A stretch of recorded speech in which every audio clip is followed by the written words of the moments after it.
Halo teman-teman kos-kosan, gimana kabar kalian? Baik-baik saja kan? Setelah beberapa hari sebelumnya Abdikos sakit, sekarang akhirnya Abdikos kembali. Dan sesuai janji Abdikos, di video kali ini Abdikos akan melanjutkan pembahasan Jujutsu Kaisen part kedua. Setelah di video sebelumnya Abdikos membahas sekaligus berteori bagaimana aliansi Hakari Kashimo pada akhirnya akan menghadapi Sukuna yang sudah dipersiapkan Kenjaku sebagai bom nuklir di Cooling Game.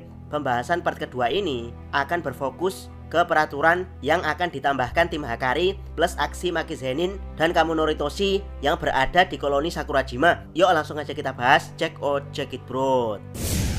Setelah Hakari beraliansi dengan Kashimo, Hakari kemudian menjelaskan ke Panda tujuan Kashimo yang ngotot ingin bertarung dengan Sukuna. Panda tentu saja agak khawatir mengingat Sukuna yang dimaksud adalah Yuji Itadori. Tapi Hakari memberikan tanda kalau hal tersebut bukan masalah karena Hakari sepertinya punya rahasia untuk aliansi ini. Karena junior dalam kurung Yuji dan Panda harus menurut pada sang senior dalam kurung Hakari. Kashimo yang mendengar pembicaraan aneh ini tentu saja sewot dan gagal paham bagaimana bisa Sukuna yang hidup ribuan tahun yang lalu menjadi junior dari Hakari. Panda kemudian mengajak Hakari untuk menemui Momo Nishimiya, yang mana Momo akan menjelaskan tentang peraturan yang harus ditambahkan para penyihir Jujutsu di Cooling Game. Namun sebelum itu Hakari minta izin ke Panda karena dia harus menemui Charles Bernard terlebih dahulu. Yap, Hakari akan meninggalkan Panda bersama Kashimo. Tentu saja Panda menolak mengingat betapa sadisnya Kashimo saat membantainya. Namun sepertinya Hakari benar-benar meninggalkan Panda sendirian dengan Kashimo karena di panel ini terlihat Hakari menemui Charles sendirian. Sebelum Hakari menemui Charles, panel menyorot peraturan nomor 10 yaitu transfer point antar pemain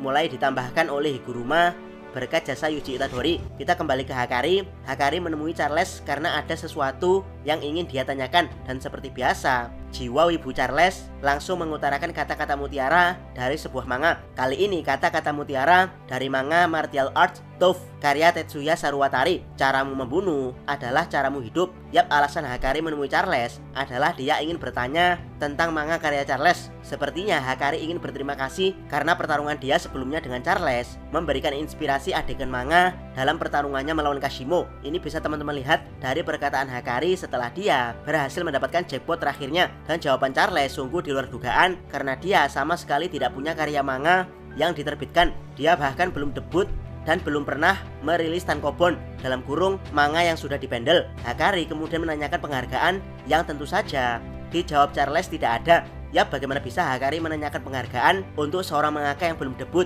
Ini sebenarnya wajar karena biasanya seorang mangaka sebelum debut pernah merilis suatu karya di suatu platform dan akhirnya mendapat penghargaan. Contohnya Geki Akutami yang mendapat penghargaan dari karya one shotnya yaitu Nikai Bongai Bara Barujura di majalah Shonen Jump tahun 2016. Saat itu GG belum debut sebagai mangaka Jujutsu Kaisen, tapi karya one shotnya sudah diberi penghargaan. Dan ya, di sini Charles benar-benar mangaka super amatir yang besar omong doang. Dari sinilah Hakari langsung emosi dan menendang wajah Charles. Omong kosong macam apa ini? Bagaimana bisa Hakari terinspirasi dari wibu mania yang mengaku-ngaku sebagai seorang mangaka? Saat Hakari sedang memukuli Charles, tiba-tiba Momo Nishimiya datang dan ya, lagi-lagi Charles menunjukkan kewibuannya dengan mengira Momo adalah gadis penyihir dari anime Mahou Shoujo Madoka Magica. Lupakan soal wibu nolep Charles, kita masuk ke pembahasan yang super penting mengenai informasi dari Momo Nishimiya, yaitu tentang 4 peraturan Cooling Game yang harus ditambahkan oleh para penyihir. Peraturan pertama, transfer point antar pemain untuk mencegah pemain dihapus teknik kutukannya secara paksa, yang mana aturan ini telah berhasil ditambahkan Yuji melalui Higuruma. Peraturan kedua, menukar pemain dan non pemain di Cooling Game. Ini bertujuan untuk menyelamatkan para korban yang terjebak di Cooling Game. Peraturan ketiga, menonaktifkan blokir sinyal bertujuan untuk memahami situasi di koloni sebelum menambahkan aturan keempat. Peraturan keempat, keluar masuk koloni yang bertujuan sama dengan peraturan nomor 2, yaitu untuk menyelamatkan korban di Cooling Game. Namun bedanya, ini untuk membuat para pemain pindah koloni demi membasmi para monster di dalam koloni. Oke, setelah memahami keempat peraturan yang dikatakan Momo harus ditambahkan para penyihir Jujutsu, berikutnya di sini terjawab bagaimana Momo bisa tahu tentang 4 peraturan ini. Jawabannya adalah Uwi-Uwi. Teknik kutukan Uwi-Uwi memang masih misterius, namun yang jelas Uwi-Uwi dan Mei Mei berhasil kabur dari pertarungan mereka melawan Kenjaku di insiden Shibuya dengan memanfaatkan teknik kutukan Uwi, yaitu mereka bisa tiba-tiba pindah dari Jepang ke Malaysia. Dari sini kemungkinan teknik kutukan Uwi berhubungan dengan teleportasi. Itulah kenapa di sini Momo mengatakan dengan bantuan adik Mei, mereka bisa memecahkan masalah nomor 3, yaitu menonaktifkan blokir sinyal untuk bisa saling berkomunikasi, yang mana aturan ini tentunya berhubungan dengan komunikasi antar pemain. Yap, jika Mei bisa menjadi mata-mata lewat burung gagaknya, maka kemungkinan Uwi bisa teleportasi untuk langsung memberikan informasi di tiap koloni. Jadi kalau informasinya lewat Mei, maka mengabarkannya lewat Uwi. Seperti itulah teori dari Abdikos. Kalau teman-teman bertanya, kenapa di sini justru Momo yang memberikan info bukan Uwi, kemungkinan ada limit dari kemampuan teleport Uwi, sehingga dia hanya memberikan info ke beberapa orang untuk kemudian diteruskan ke para penyihir Jujutsu yang berpartisipasi di Cooling Game. Atau mungkin kemampuan teleport Uwi tetap tidak bisa menembus barir Cooling Game sehingga butuh penyihir untuk masuk ke koloni. Ini bisa teman-teman lihat dari bentuk koloni yang hitam pekat, di mana orang-orang di luar koloni tidak tahu apa gerangan yang terjadi di dalam koloni. Bahkan untuk kasus Yuji dan Megumi, mereka harus mengetok bagian luar koloni dulu untuk meminta izin pada admin Cooling Game, yaitu Kogane, kalau mereka ingin join koloni Cooling Game. Berikutnya Momo menjelaskan kalau aturan nomor 3 bisa ditunda dulu, meski penting untuk aturan nomor 4 karena memang sudah ada bantuan dari Uwi. Dan ya, sepertinya peraturan nomor 4 juga harus ditunda dulu karena Maki Zenin bisa mengatasi masalah ini. Yap, Maki Zenin bisa bebas keluar masuk koloni layaknya hacker. Hakari sendiri bingung bagaimana Maki bisa melakukan hal tersebut. Penjelasan Momo memang kurang jelas, namun dia mengatakan kalau Maki telah menjadi monster. Yap, di penjelasan tentang 8 aturan Cooling Game, di situ Abdikos berteori kalau karakter seperti Maki Zenin dan Toji Zenin adalah karakter yang tidak akan terpengaruh dengan peraturan di Cooling Game karena memang mereka tidak punya energi kutukan sehingga tidak bisa menggunakan teknik kutukan. Jadi kalau hukuman Cooling Game adalah mencabut teknik kutukan pemain, maka hukuman ini tidak akan berlaku bagi Maki Zenin. Dan di sini kenyataan tentang Maki ternyata lebih dari itu. Yap, jika Maki tidak punya energi kutukan, maka harusnya dalam Cooling Game dia akan dihitung sebagai player manusia biasa yang membunuhnya hanya mendapat 1 poin. Namun sudah dijelaskan oleh Momo Nishimiya kalau Maki telah menjadi monster, dimana di sini diperlihatkan kalau Maki menerobos masuk ke dalam koloni tanpa minta izin pada admin Kogane. Kalau ini memang benar, maka Maki bukan hanya hacker di Cooling Game, tapi dia adalah antivirus untuk Cooling Game itu sendiri. Yap, Maki bukan pemain Cooling Game, tapi dia bisa seenak jidat keluar masuk koloni Cooling Game. Membunuhnya tidak akan mendapat poin, dan kemungkinan pembunuhan Maki di koloni Cooling Game juga tidak akan memberinya poin karena Maki tidak punya admin Kogane yang menyertainya.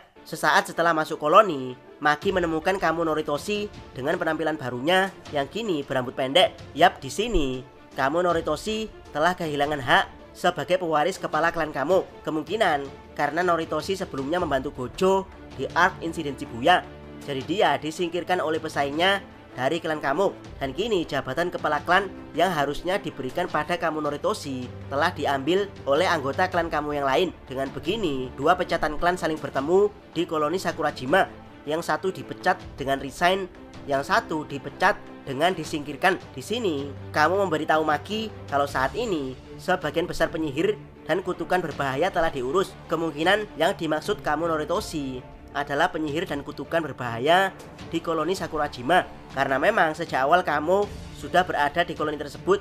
Kamo menyarankan setelah Maki keluar dari koloni Sakurajima dan bertemu Uwi, dia harus cepat-cepat pergi ke koloni yang lain. Siapa tahu ada koloni yang membutuhkan bantuan Maki sang antivirus Cooling Game. Kalau melihat dari pernyataan Kamo Noritoshi, kemungkinan kemampuan Uwi memang teleport, dimana dia mampu memindahkan dirinya sendiri atau orang lain ke tempat terdekat di luar koloni Cooling Game. Jadi Uwi tidak bisa berpindah di dalam koloni Cooling Game karena terhalang barir. Maki sendiri mempertanyakan apakah kedua saudara yakni Mei dan Uwi bisa dipercaya, mengingat keduanya sangat licik dan sering mementingkan diri mereka sendiri. Namun Kamo dengan bijak menjelaskan kalau hal tersebut karena mereka begitu berhati-hati dengan situasi Jepang yang kacau sehingga mereka perlu melakukan investasi di muka. Maki tentu tidak paham apa yang sedang dibicarakan Kamo. Namun kemungkinan alasan Uwi Uwi dan Mei Mei mau kembali ke Jepang setelah kabur ke Malaysia adalah karena pemerintah Jepang menjanjikan imbalan besar untuk mereka, sehingga kembali ke Jepang dianggap investasi masa depan jika suatu saat kondisi Jepang benar-benar bisa dipulihkan dari cooling game. Intinya di sini kamu menyuruh Maki untuk berhenti mengkhawatirkan koloni Sakurajima karena situasi di koloni ini sudah terkendali. Namun tiba-tiba seekor kutukan masuk ke dalam koloni Sakurajima sambil membentak-bentak admin Kogane yang sedang memberikan penjelasan. Yap, seekor kutukan berbentuk cacing besar Alaska menerobos masuk ke koloni Sakurajima. Hawa kutukan ini sangat mengerikan sampai-sampai membuat Maki dan kamu terkejut. Kutukan cacing besar Alaska ini benar-benar sombong dan emosian sampai-sampai berniat menghabisi admin Kogane. Kalau melihat sifat kutukan ini, sepertinya kita tahu dia jelmaan siapa. Yap, dia adalah kutukan Naoya Zenin yang punya dendam kesumat pada Maki. Kita tahu kalau Naoya dibunuh dengan pisau dapur oleh ibu Maki. Jadi dia dibunuh bukan oleh benda kutukan atau energi kutukan, sehingga potensi dia menjadi roh kutukan pendendam sangat besar. Kalau ini memang roh kutukan Naoya, maka akan plot twist banget melihat bagaimana dendam kesumat Naoya pada Maki telah melampaui alam kematian. Bagaimana menurut teman-teman? Silahkan tuliskan komentar kalian di bawah. Jangan lupa subscribe channel Takos dan jangan lupa share video ini. Salam Mi.